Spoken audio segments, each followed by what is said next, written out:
Ya, bahkan tadi juga penyidik Polda Metro Jaya tidak membuka 13 ijazah pembanding. Jadi belum bisa kami lihat ijazah Pak Jokowi dengan 13 ijazah yang konon katanya tadi sudah disita, memang tadi diperlihatkan kepada kami, tapi masih dalam kertas segel. Terima kasih rekan-rekan media. Pertama, kami menyampaikan terima kasih dan apresiasi kepada penyidik Polda Metro Jaya yang hari ini melalui satu proses perdebatan yang sangat sengit antara kami dengan tim kuasa hukum Pak Jokowi terkait dengan ditunjukkan barang bukti ijazah Pak Joko Widodo, tetapi tadi langsung dipimpin oleh Pak Direskrimum ya, Direktur Tindak Pidana Umum Polda Metro Jaya, Imanuddin, dengan meminta persetujuan kepada semua pihak. Alhamdulillah, ijazah yang selama ini kita tunggu-tunggu, ijazah yang selama ini kami pertanyakan, kemudian ditunjukkan kepada kami secara terbatas. Nah, ada 2 ijazah yang ditunjukkan tadi, ya, dibuka dari segel, ya, yaitu ijazah SMA Pak Joko Widodo, dan kemudian yang kedua adalah ijazah Sarjana Kehutanan UGM. Yang pasti, ijazah Pak Joko Widodo tadi itu tidak berbeda dengan apa yang selama ini beredar dan apa yang dianalisis oleh Mas Roy Suryo, Bang Rismon. Sama, ya, yaitu foto Pak Jokowinya sama, kertasnya sama, di bawahnya ada sobek-sobek atau bercak itu, ya. Kami tadi melihat tapi tidak boleh merabah. Ya, jadi clear bahwa ijazah Pak Joko Widodo ini sudah disita dan sekarang dalam penguasaan penyidik. Disitanya dari tanggal 23 Juli 2025. Kemudian berita acara penyitaannya juga tanggal 23 Juli 2025 dan penetapan pengadilan terkait dengan penyitaan itu 24 Juli 2025 dari Ketua Pengadilan Negeri Surakarta. Catatan kami hari ini ada 2. Yang pertama adalah kami kecewa kenapa Pak Joko Widodo tidak hadir. Karena tadi ada 3 pelapor yang hadir, yaitu Andi Kurniawan, kemudian ada Samuel Sweken, dan kemudian ada Licumanan. Kan ada 4 pelapor. Tapi hari ini Pak Jokowi tidak hadir, kami sangat kecewa. Karena kenapa? Pak Jokowi punya kepentingan dengan laporan ini. Itu yang pertama. Kemudian yang kedua, terkait dengan keabsahan ijazah ini asli atau palsu, tentu di sini bukan forumnya. Ya. Bahkan tadi juga penyidik Polda Metro Jaya tidak membuka 13 ijazah pembanding. Jadi belum bisa kami lihat ijazah Pak Jokowi dengan 13 ijazah yang konon katanya tadi sudah disita, memang tadi diperlihatkan kepada kami, tapi masih dalam kertas segel, jadi tidak bisa dibuka oleh penyidik Polda Metro Jaya. Sebenarnya, untuk menentukan suatu ijazah ini asli atau palsu, berdasarkan laboratorium forensik yang diatur dalam Perkapolri nomor 10 tahun 2009, tentu kuncinya adalah pada ijazah pembanding atau dokumen pembanding. Ya, jadi meskipun ditunjukkan oleh penyidik Polda Metro Jaya kepada para peserta gelar, tetapi secara hukum pembuktian, itu belum bisa menjawab apakah ini ijazah asli atau palsu. Kenapa? Karena ijazah pembandingnya itu tidak dibuka. Ya, kami tentu melihat bahwa ini masih menjadi tanda tanya besar juga kepada penyidik Polda Metro Jaya, kepada rakyat Indonesia juga kepada kami, apakah ijazah ini asli atau palsu.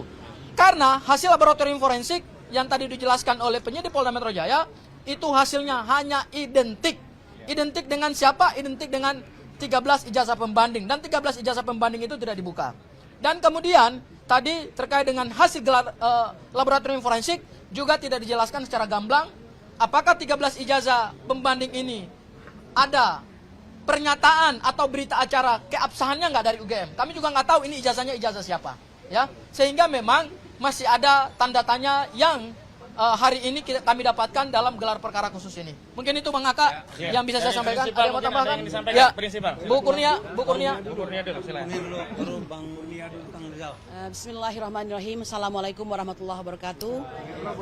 Seluruh rakyat Indonesia, kami hari ini telah menyelesaikan gelar perkara khusus, di mana dalam gelar perkara tersebut memungkinkan untuk mengkoreksi arah daripada penyidikan, kemudian melihat bukti awal, ya, apakah benar seperti itu, serta tentu saja mendengarkan arahan-arahan dari lintas fungsi seperti Wasidik dan Irwasum. Juga memberi ruang kepada ahli-ahli dari pihak terlapor maupun pelapor. Kami sudah menumpahkan semua perasaan kami tadi, tidak hanya hal-hal hukum, tapi juga hal-hal yang kami alami yang tidak bisa diceritakan di luasnya media di luar ini begitu. Dan mereka sudah mencatat dengan baik. Kalau mengenai ijazah yang dipertontonkan kepada kami, saya tidak mempunyai perasaan apa-apa karena terus terang saja itulah yang saya lihat selama ini begitu, ya. The one who really like him, ya, foto yang tidak sama seperti beliau, ya, dan kebetulan ada 2 yang diperlihatkan, yaitu yang S1 serta SMA, dan ini totally different, ya. Itu menurut saya, ya. Tapi tentu saja bukan medannya bagi kita untuk memperdebatkan itu, ada tempatnya nanti. Mari nanti kita tunggu saja. Bagi kami yang terpenting sebagai orang yang sudah ditersangkakan, kami berhak untuk melihat primary evidence, ya. Karena tidak mungkin orang ditersangkakan tanpa ada apa yang menjadi alasan kami untuk ditersangkakan. Saya kira demikian. Semoga kita berjumpa nanti untuk Indonesia yang lebih baik. Silakan. Bang Rizal, Fadila. Assalamualaikum warahmatullahi wabarakatuh. Jadi intinya tadi adalah bahwa yang pertama kita mengkritisi proses gelar perkara dan proses penyidikan. Bahwa penyidikan yang lalu itu kita katakan banyak hal yang tidak sesuai dengan peraturan perundang-undangan. Itu yang pertama, gitu. Kemudian yang kedua, bahwa penetapan tersangka yang diawali dengan peningkatan dari penyelidikan ke penyidikan yang menyatakan bahwa ada perbuatan pidana. Dan untuk itu tadi kita membantahnya bahwa berdasarkan atas pasal-pasal yang disangkakan itu yang kemudian awalnya itu dimasukkan sebagai pasal laporan itu sungguh tidak memenuhi unsur-unsur pidana. Oleh karena itu tadi dari pihak prinsipal kita gitu kan, kemudian juga pihak kuasa hukum jelas menegaskan bahwa proses penetapan tersangka itu tidak pas dan tidak tepat secara hukum. Bahkan ada dinyatakan lagi prematur karena belum semua saksi, belum ahli diperiksa kok sudah ditetapkan sebagai tersangka. Padahal semestinya semua selesai dulu, gelar perkara yang baik, kemudian pihak-pihak ada, baru penetapan tentang ada atau tidaknya tersangka itu dan siapa saja. Jadi pada prinsipnya kita menyatakan bahwa proses penyidikan yang didahului oleh penyelidikan dan pada penetapan tersangka itu tidak tepat secara hukum.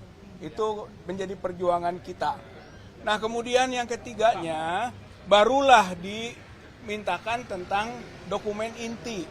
Bagaimana ada pencemaran, bagaimana ada fitnah gitu. Kalau tidak ada dokumen yang memang dikualifikasi asli. Tapi ternyata tadi ditunjukkan belum sampai pada kualifikasi asli atau palsunya. Jadi sebenarnya kalau kita masih beranggapan itu dokumen palsu, itu sah-sah saja. Karena belum ada putusan peradilan yang menyatakan itu asli. Gitu. Bahwa tadi itu progresnya baru sampai ditunjukkan ada. Dan bagi kita itu adalah konklusi ada itu disita oleh pihak Polda Metro Jaya. Dengan disitanya oleh Polda Metro Jaya, berarti Pak Jokowi dan para pendukung-pendukungnya kemarin itu berbohong. Karena dia menyatakan kami ditunjukkan oleh Pak Jokowi itu aslinya. Bagaimana bisa ditunjukkan aslinya? Orang aslinya disita. Gitu kan 5 bulan yang lalu. Saya kira ini hal yang penting ini. Bahkan ada kemungkinan kami akan menggugat, mempermasalahkan Jokowi. Gitu kan atas kebohongannya bahwa menurut relawannya itu ditunjukkan yang asli. Padahal yang asli itu adanya di Polda Metro Jaya yang kita saksikan berita acara penyitaannya tadi. Kita saksikan berita acara penyitaannya. Jelas itu sejak bulan Juli yang lalu. Nah yang terakhir dengan ditunjukkannya baru sekarang kita tahu sebetulnya gugur itu proses-proses yang sampai kepada penetapan tersangka. Karena tuduhan tentang ijazah palsu kan baru sekarang ditunjukkannya. Itu saja belum ditetapkan keasliannya. Baru kita lihat berarti harusnya sudah gugur itu proses penyidikan sampai penetapan tersangkanya.